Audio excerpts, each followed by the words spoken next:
একজন তার নিজস্ব বক্তব্যে চাঁদাবাজির ঘটনায় আপনার নাম জড়িয়েছে, এই বিষয়ে আপনার আসলে বক্তব্য কী?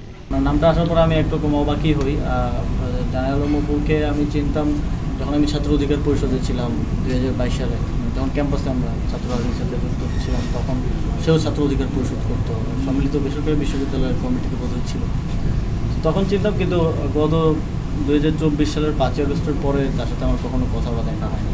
আমি খোঁজ নেওয়ার চেষ্টা করছি যে আসলে কী ঘটনা। তবে তিনি সেখানে দাবি করেছেন যে অপুকে গুম করে নিয়ে এই স্টেটমেন্ট আদায় করা হয়েছে। যদি এরকম কিছু হয়ে থাকে এটা আসলেই অত্যন্ত শঙ্কাজনক। ওয়েস্টিনের সামনে আপনি গিয়েছিলেন কিনা সেদিন? আর সিসিটিভি ফুটেজে দাবি করা হচ্ছে যে আপনি বাইকে চড়ে গিয়েছিলেন ঠিক ভোর রাতের দিক, সেটা আপনি গিয়েছিলেন আদৌ সেখানে?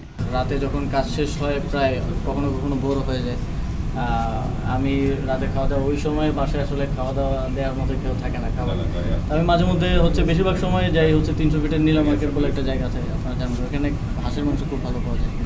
তো ওইখানে হয়তো যাই 4-5 জন মিলে। তো আবার মাঝে মধ্যে ওইটা আবার বেশি ভোর হয়ে গেলে বন্ধ থাকে, তখন ওইদিকে ওয়েস্টিনে যাওয়া হয়। তবে এক্সাক্ট ওই দিন আমি গিয়েছিলাম কিনা বা সেখানে ছিলাম কিনা এটা আমার 17 জুলাই আপনার যেটা দেখা যাচ্ছে সেটা কি আপনি কি না 17 জুলাই রাতে সাদাই করে এখন দেখা সিসিটিভি ফুটেজে হেলমেট পরা যে কাউকে যদি আমাকে বলে দাবি করা হয়, এটা কতটুকু আসলে বিশ্বাসযোগ্য বা কতটুকু?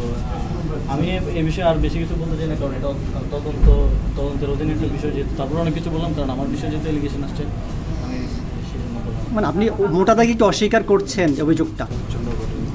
হ্যাঁ, এর সাথে ভাই আমার কোনো ধরনের সম্পৃক্ততা নাই, এবং আমার মনে হয় না এখনও কেউ এইরকম কোনো প্রমাণ দিতে পেরেছেন আমার সম্পৃক্ততা আছে। বরং আরও যা সাক্ষাৎকার নেওয়া হয়েছে, এই সাক্ষাৎকারটা একজন রাজনৈতিক নেতার বাসায় একজনকে জোরপূর্বক নেওয়া হয়েছে বলে যে অভিযোগ এসেছে, এটাও অত্যন্ত গুরুতর একটা অভিযোগ, এবং সেটা পরিবারের দিক থেকে এসেছে, যথেষ্ট রিলায়েবলও এখন পর্যন্ত মনে হচ্ছে।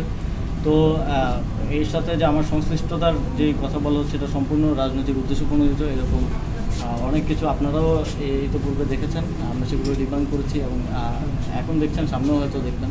পরিচিতি বেশি হওয়ার কারণে আমার বা সামনে থাকে আরও অনেকে আছেন যাদের পূর্ববর্তী রাজনৈতিক পরিচয় আছে, এখনও হয়তো আছে, এবং সামনেও রাজনীতি করবেন কিংবা নির্বাচনও করবেন সরকারের বিভিন্ন জায়গায়, হয়তো আরও অনেকের উপর আছে।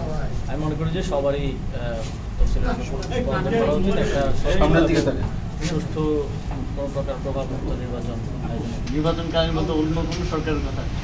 এই সরকার তার নিরপেক্ষতার সাথে আমি মনে করি যারাই রাজনীতি করতে চায়, শুধু ছাত্র উপদেষ্টারা না, যারাই চাইবে তাদেরই উচিত নির্বাচনের সময়টাতে না থাকে। তফসিলের ঘোষণার আগে আপনি পদত্যাগ করবেন, বিষয়টা এরকম? হ্যাঁ, মোটামুটি এটা বলা যায়। এখন চূড়ান্ত সিদ্ধান্তটা অবশ্যই সরকারের। সেক্ষেত্রে কি এনসিপিতে যোগ দেওয়ার কোনো যেহেতু আপনি ছাত্র উপদেষ্টা, ছাত্রদের প্রতিনিধিত্ব করেছেন, এনসিপিতে যোগ দেওয়ার কোনো? আমি এটা আগেও বলেছি যে এনসিপিতেই যোগ দিব, এইটা ধরে নেওয়া বা এটা একটা করাটা উচিত না, কারণ আমি এটা বিবেচনা করব। আপনি কি নির্বাচন করবেন কিনা?